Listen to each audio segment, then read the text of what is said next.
Welcome to Inside the Canopy Files, a production of Canopy Realtor Association in Charlotte, North Carolina.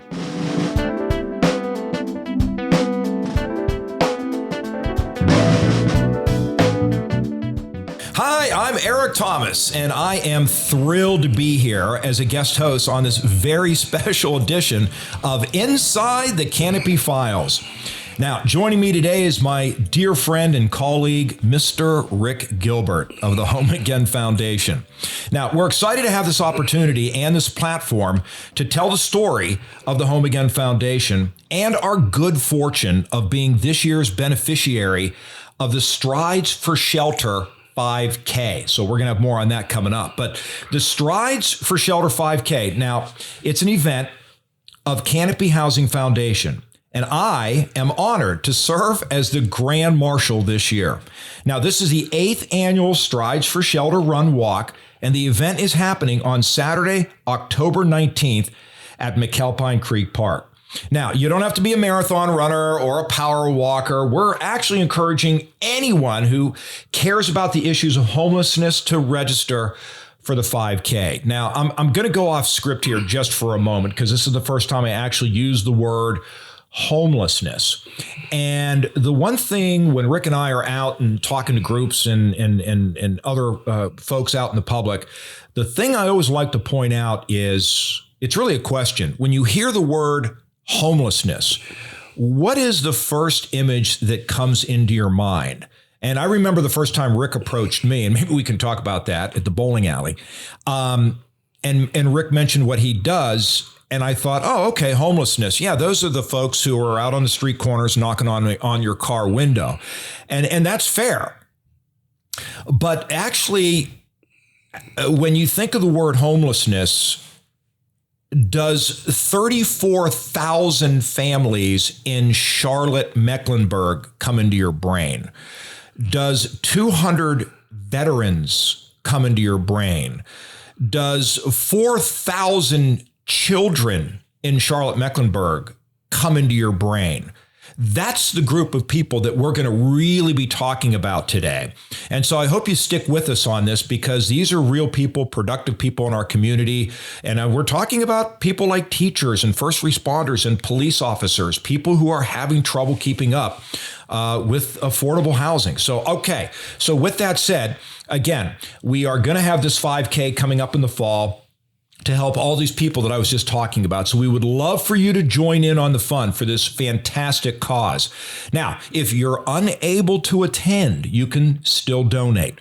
All funds raised from this year's race will help, the Home Again Foundation Fund.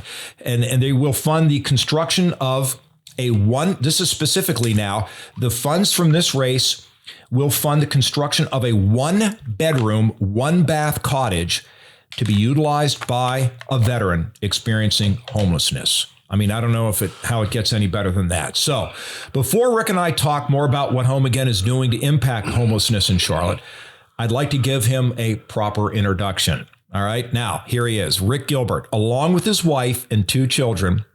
They are the coordinators for Room in the Inn at St. Luke Catholic Church. For over 24 years, his efforts have helped feed, house, and build relationships with hundreds of the local homeless population through the Urban Ministry Center, which is now known as the Roof Above. Now, Rick, and I can tell you from personal experience, this guy has never met a stranger.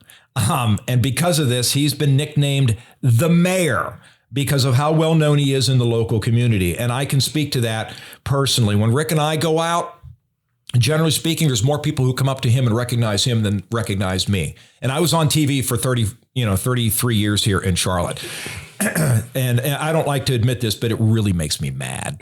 No, I'm just kidding. Okay, Rick, seriously, you are the man, and you've built a heck of a legacy here in Charlotte. So let me just continue here. Through your years of service, and your work with Room in the Inn program, Rick realized that there was, in fact, a desperate need for more than just one night of housing during the harshest months of the year. Rick realized that what was needed was more affordable housing. And through relationships with neighbors and nonprofit partners, Rick was inspired to build his dream, the Home Again Foundation. Rick, I know personally you believe everyone deserves to have a place to call home. And Rick shares Canopy's vision of seeing an end to homelessness. And the Home Again Foundation is becoming a true game changer, making great strides toward that goal. Rick, before we talk about the Home Again Foundation, we need to share with our listeners the current crisis that we're seeing with homelessness in the Charlotte region. Now, just a few minutes ago, I mentioned some of those numbers, so I'd be interested to hear if you have any updated numbers, on the crisis and on the number of people that are homeless here, or at least considered at risk, in the Charlotte-Mecklenburg area. So why don't we just start with that? Rick, good afternoon, and thanks for joining us. Thank you so much, Eric. And yes, it's growing every day.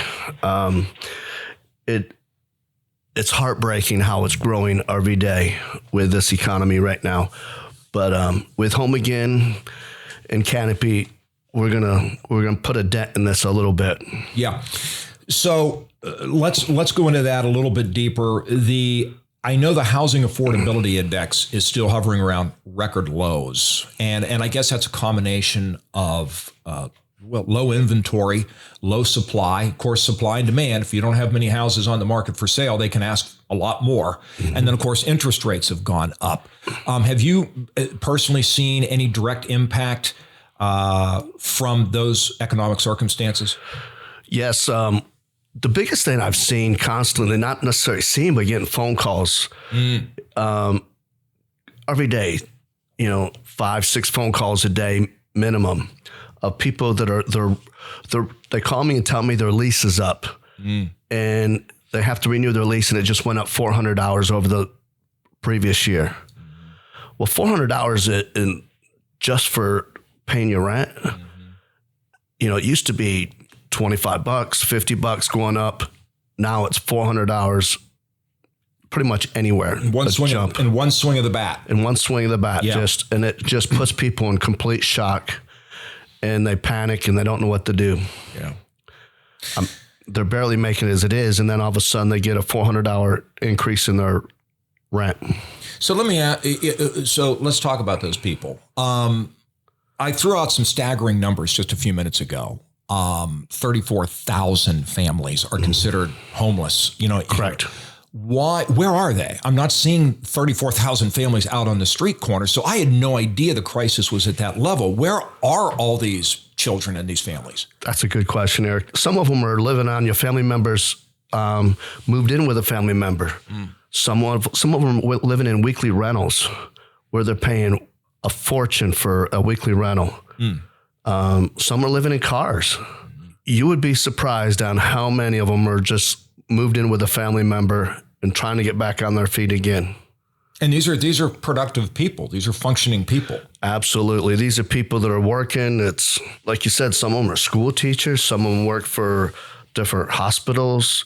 I've got people calling from Novant to everywhere, just saying, "Hey, I need help. My rent just went up. I can't afford to live. I don't know what I need to do." All right. Well, let's back up. All right. You've been at this game for a long, long time. Let's go all the way back. How did you get inspired, to do this work, to do this service with the homeless? And we'll get to the foundation in a moment. I just want to talk about you personally. Thank you. So it goes back to about 28 years ago when my daughter was 7 years old. She got a few hours of spending money and wanted to take me and my wife out to lunch. And we met my wife at a McDonald's, and there was a homeless man sitting outside of a McDonald's and just asking for help. I didn't know what to do at the time. He looked, healthy.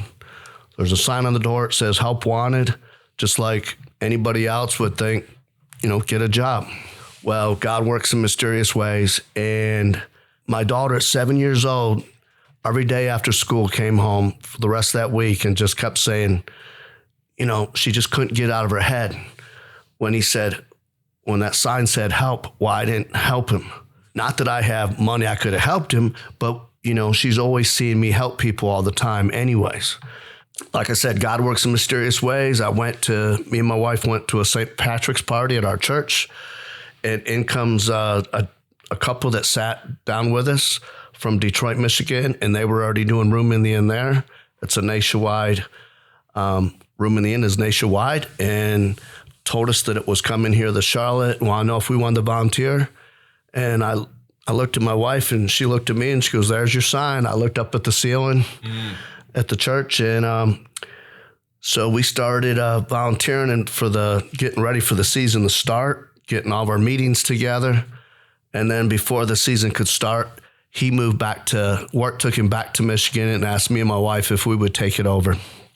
Wow. So before it even got started, we ended up taking it over, and it's just been amazing. We've seen so many miracles happen, people's lives being changed.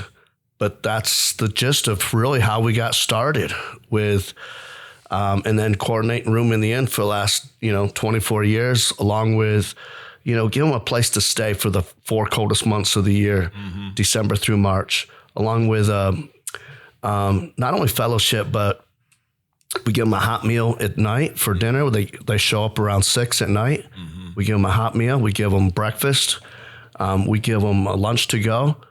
But along with that fellowship and sit down and eat with them and talk to them. And over the years, every time they would come back, or when they come back in that same season, they'd walk in the door and say, "We're home." So that really makes you feel good too. Yeah. This is a great story. I'm going to digress just for a moment. I just want to back up before we get to the foundation. So you said your 7-year-old wanted to take you out for lunch? Yes. My kids are in their 30s. I'm still waiting for that. Anyway, okay. All right. Getting back to the serious part. Okay. So when did you make the jump, if you want to call it that, or the bridge from helping out at Room in the Inn, or actually running it, to taking it to the next step where you wanted to start up this Home Again Foundation? How did that come about? Oh my gosh. For so many years, we would have a volunteer party at the end of the year. And for so many years, I kept telling my friends I want to do something more, and just kept telling them I want to do something more. And one day I kept bugging my wife about it. And one day she said, "Do you want to join another ministry?" And I just said, "No, I want to do something with housing." And, and that's, and it just happened to be right at, and my wife said, "Well, go for it." And then but it just takes someone to give you that extra push to get you to do what you want to do. And so years later, when my daughter was, now an adult, she had some tickets for the Charlotte Hornets. And she asked, she goes, "Dad, would you like to take a friend with you to the Charlotte Hornets game? I got 2 tickets." And so I took one of my friends, Jim Strauss, one of our current board members, and he said, "Rick," he's always been a volunteer, he's been a driver for years with from Roof Above and back then Urban Ministry Center. And so he's heard all kinds of stories from the neighbors and how much everybody loved it, what we were doing. So he said, "Rick, what is it you always say at the end of that volunteer party we always have every year?" I said, "Well, I always want to do something more. I want to do something with housing." He said, "Well, let's do it, and I'll be your fundraising guy." And I said, "Yeah." And then he goes, "No, I'm serious." So I don't think we watched any of the basketball game that night. We just talked about this all night long. And said, if we could have, it holds 19,000 people, and if we could have an event here, look at how much money we can make and how many people we could help. After that, we went out to dinner and talked more and more. I got home and I woke my wife up and I said, "Hey," and she goes, "What's wrong?" I said, "Oh, nothing. Everything's great. We had a great time, but I decided I'm going to start up a nonprofit, and I want it to be for affordable housing." And she thought I was crazy at the time, waking her up in the middle of the night to tell her that. Never stopped since then. It's been ongoing.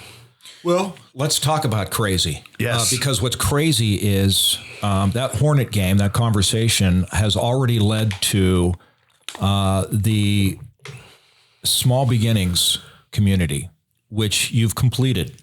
And this community is comprised with small homes. Now, they're not those tiny homes that you sometimes see where you walk through the front door and you take 2 steps and you're in the back door. I mean, these are actual cottages. This is a crowning achievement. I mean, I know we could spend 3 hours talking about all the twists and turns, all the challenges, but let's just, jump to the good part, and tell me about this community that you've completed. Oh, thank you, Eric. To me, it's just, sometimes I get depressed and feel like I'm not doing enough, but whenever I'm out there at the cottages, Small Beginnings community, I just feel such a different mood. I just know that we're changing people's lives out there. People are now walking around with almost like their chest is sticking up. They got dignity and, that they got a place to call home. And it's really changed their lives. And there's only 8 cottages, but it's completely changed their lives, and I've always made a commitment to myself, as long as anybody's renting from Home Again, they will never be homeless again, including these kids. So we are changing the cycle of homelessness for these kids. There's so many little kids out there that will never have to worry about experiencing what their parents experienced. And, changing that cycle to where we've helped, not only do we have beautiful homes, I hope I'm not jumping ahead too far, but not only do we have beautiful cottages, but we also provide wraparound services. And with those wraparound services, we've helped people get their child back if they lost their child from the state, helped them get them partial custody and then full custody. We've also helped people get their GED and then a couple of different residents, and then helped them start taking college classes online and work from home. All in the last 3 years. Very excited about that. And then I think I heard you mention one time too that you've even been able to help people who had, like a bad credit rating. Yes. Things like that. There's a couple residents out there now that are looking to get into home ownership. So we do a credit check and a background check, but that's how we can help them. And by doing that, we can, we're helping them right now with their credit score, helping them, show them how to pay off their credit card bills, and so that they can get that credit score up and so they can get approved for a house loan. And we have different banks working with us to move them in the right direction. So this is really a managed community. It's not that these people don't have the same freedoms everybody else does, but I mean, it sounds like, these people are screened and vetted before they come into the community. Once they get in, they have these wraparound services you talked about. And so another, look, no disrespect, but this doesn't sound like public or government housing to me. It's absolutely not. But we get them to sign up for an agreement with the lease that they do. They are required to do the supportive services. And by doing that, by them signing that agreement, they end up with very affordable rent, including utilities, including the supportive services.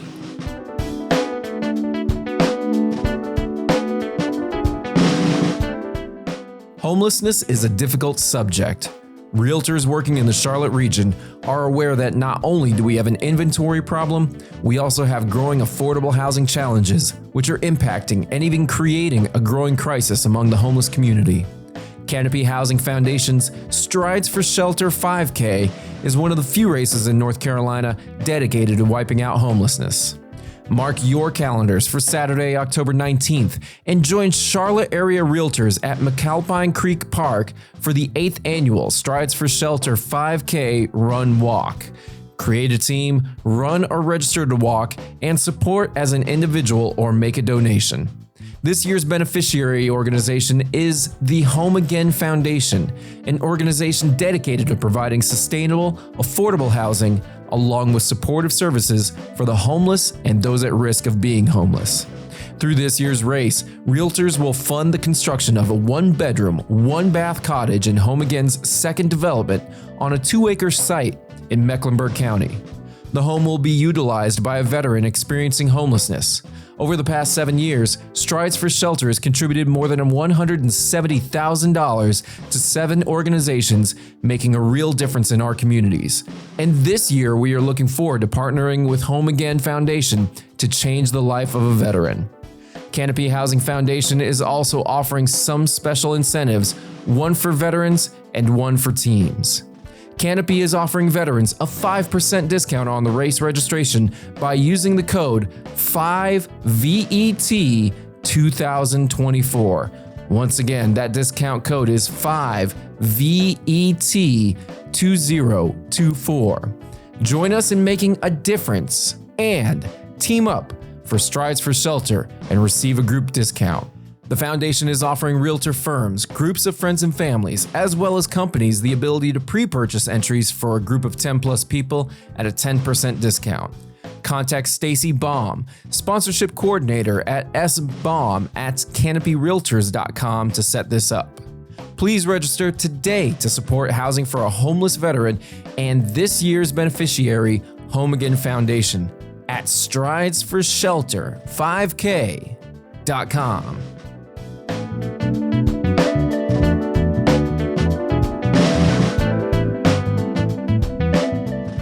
What about the surrounding communities or the neighbors? Did you run into any pushback when they found out, whoa, wait a minute, you're building a community for the homeless next to my neighborhood? I'm not so sure about this. Did you run into any of that? How was that resolved? Oh, absolutely. And so when it did, we were under construction, and this guy came riding up on his bicycle and pulled down there and said, "Hey, I'm part of the HOA for behind us," and said, we would like to, have a discussion. I said, I would really love to come to your next HOA meeting. And we came to the HOA meeting, and it was like 2 weeks later. And oh my gosh, so much changed in those 2 weeks. After we spoke to them for like 2 hours, and by speaking to them, they ended up coming and volunteering. Wow. They ended up coming and helping build the retaining wall. Different ones came and helped, do different jobs around there on the landscaping side. And now every time someone drives by, they're out there, they'll toot the horn and wave. Sometimes they'll pull over and stop and get out and talk to me. I've been out there walking around with state legislators, and somebody in the HOA will get out and pull over and not realize who's with me and just say, "Hey, I would like to thank you for what you brought to our community." And like you said, since then, they have contractors that came in and built right next to us and built beautiful homes right next to us, 2-story homes on both sides of us. So new construction builders came in and put homes up right adjacent to your community. Absolutely. Wow. And the whole street was just completely dark. We got lights on there now. And it was not a good, because it was so dark and so many, it was all trees and bushes, the whole street was. But since we went in there, the whole neighborhood, that whole street changed. So obviously this is just grade A, service that you're doing. And who wouldn't want to be, a member of one of your communities? And so I know that God, absolutely, Eric. We've had state legislators say, "I could live here." Mm-hmm. So many people, when they walk inside there, they go, "Yeah, it's not as big as my house, but I don't need something that big. I could live here." Oh yeah. I mean, it's state of the art. It's. Oh, and I can second that. I mean, I've been in them. They're well appointed. I mean, you have molding. I mean, there's like the doors have millwork in them. I mean, solid surface countertops. I mean, it's remarkable that you were able to keep the rent down as low as you have. And if you want to talk about numbers, let's do it, because I know you have 1 bedroom, 2 bedroom, 3 bedroom. If you want to give an example of what, they're dealing with. But again, it's not just the rent, it's the utilities, it's the wraparound services, as you said. But do you want to throw a few of those numbers out? Be glad to. Yeah, for our smallest 1-bedroom cottage, $480 a month. Wow. I've been told by the VA that is the most affordable rent in the whole United States. Oh my gosh. So that's our smallest 1-bedroom. And then it goes up to $500 for the next one size bigger. Next size bigger after that, $650. And then it goes to 2 bedrooms. Mm-hmm. Our 2 bedrooms, one is $680. Mm-hmm. Another one is 8 something, and then $1050. For the 3? These are still the 2? That's still the 2. Yep. And then the 3 bedroom, the biggest cottage, the 3 bedroom, mm-hmm. is $1195, including utilities, including the supportive services. And, my goal was never to make a profit on the rent. Of course. So long as we got enough to pay for the mortgage, mm-hmm. that was my biggest concern. But being a nonprofit that we can get money from grants and people on a monthly basis to donate to Home Again Foundation, we call it Promise of Tomorrow, where they can go in there and they can donate. We have some people donating $15 a month. Some are donating $100 a month and everywhere in between. And that makes a huge difference. And that's how we're able to sustain, is by people donating on a monthly basis, excuse me, along with the grants. Yeah. Well, and we'll get into that just a little bit more here. We'll let people know what they can do here in just a minute. But just one last question about this community. I'm a school teacher who's working in, Uptown, one of the schools here, right in the Uptown. So is this community, it's affordable, so it's got to be like 35 miles outside of town, right? Absolutely not. It's right off from Statesville Avenue. Wow. It's literally 3 miles from uptown Charlotte. Unbelievable. That is like prime time real estate. I don't know how a lot of people said you were insane along the way. Did they not? Yes. Everybody thought I was insane. Yeah. At ribbon cutting ceremony, it started right during COVID. I could not even invite friends. We put RSVPs out to county and city and state legislators, and they all responded. Had 150 people show up, and it was all county, city, and state, and CEOs of companies. Wow. Because I had spoke to so many people, and nobody thought I would, was going to make this happen. And so when they showed up, that after the ribbon cutting ceremony, that's when they told me that we had to come and see this in person because we never believed it was going to happen, but we didn't want to tell you that to your face. That's got to be sasatisfying. Yes. How rewarding. If people want to get in, and again, we'll get into more of this at the end, but is it even worth it at this point for people to try to contact you who need housing, or are we just at a point where we just need to get more land and need to get more communities up? Because I'm sure everybody listening right now knows somebody who's probably like, call this guy. Yes. So what's the situation? Both. You can call me and email me. It's rick@homeaganclt.org. By doing that, we don't have any cottages available right now. Mm-hmm. But if it's somebody that desperately needs help, we have connections in the community to really get into find housing that nobody else can find. But at the same time, we did get some land donated recently in Mint Hill, mm-hmm. and we're looking at purchasing land in Matthews, and we are just very excited. So yes, if anybody wants to donate land for such a great cause, that would be enormous. Yeah. Yeah.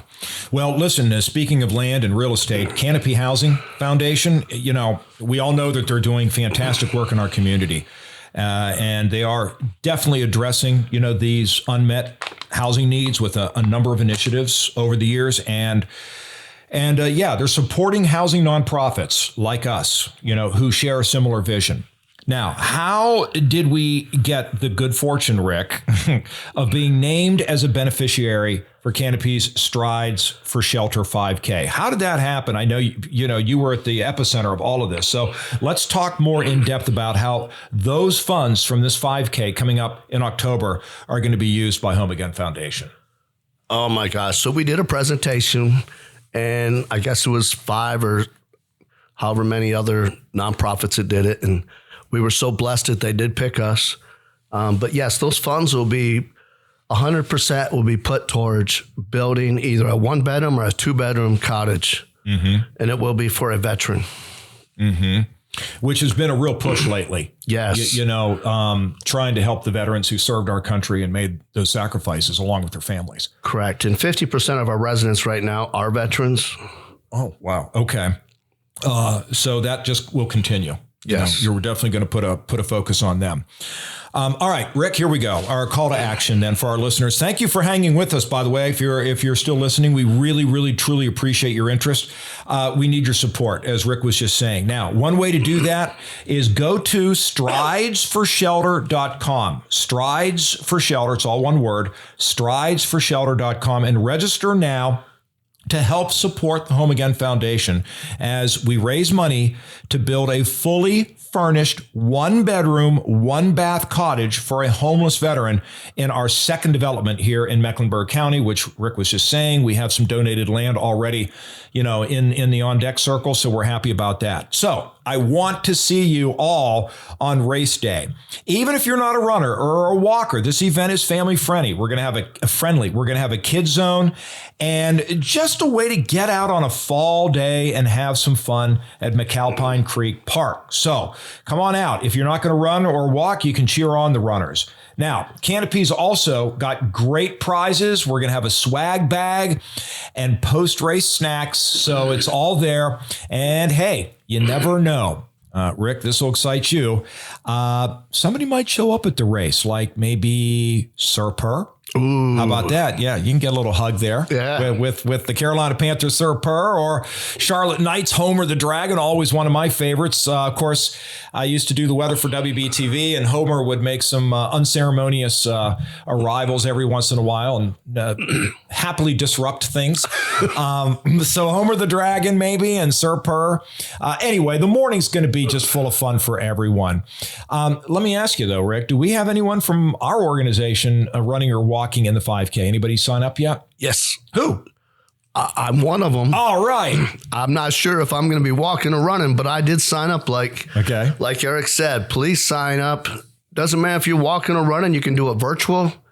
You can just sign up for the cause. Home Again is also under our group. If you sign up for an extra $22, and what that $22 will get you is a Home Again t-shirt also. But what it'll get you is for every homeless or for every veteran that has committed suicide, there's 22 veterans a day committing suicide in the United States. Oh, my Lord.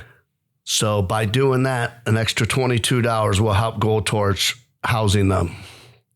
That is staggering, what you just said. Yes. Can you repeat that? Not, I mean, just about how you're connecting with that. Repeat that. Yes, if you go out to the Home Again website or Strides, and under Home Again website, donate an extra $22, you'll get a Home Again t-shirt. But the reason we picked an extra $22 is for every veteran that is committing suicide on a monthly basis. There's 22 a day committing suicide throughout the United States. Well, I can see why you're putting a focus on trying to help the veterans. Yes. Who helped keep our country the greatest country on earth and free. We're free. Rick, anything we did not cover today, anything I did not ask you that you would still like to get out there? Even if it's just, again, the website, the numbers, the emails, anything you can think of. Just please sign up for the 5K. Yeah. All right, Rick. Well, listen, thank you again for coming in on the program with me today and talk about our favorite subject, which is the Home Again Foundation. And seriously, thanks to the good folks here at Canopy for passing the mic to Rick and to me and supporting our cause. And we want to also thank you, our audience. So again, we need your support. And if you'd like to help us, there are two ways. First, here we go. Go to the Strides for Shelter 5K and register or donate to the race, and also visit and support us at the Home Again Foundation. And as Rick mentioned, let me repeat it one more time. You can visit us online at homeagainclt.org. Okay, that's all one word, homeagainclt.org. And so that'll wrap us up, Rick. Thanks again for coming in, and God bless you, my friend. You are doing great work in this community, and hopefully this will just build momentum for the future. Thank you so much, Eric. You bet.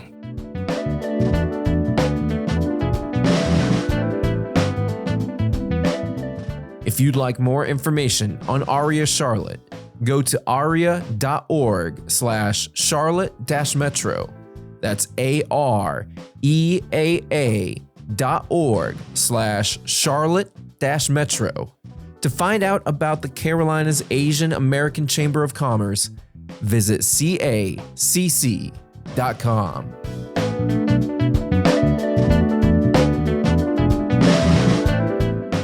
Thank you for listening to this episode of Inside the Canopy Files, presented by Canopy Realtor Association in Charlotte, North Carolina. Connect with us online at carolinahome.com.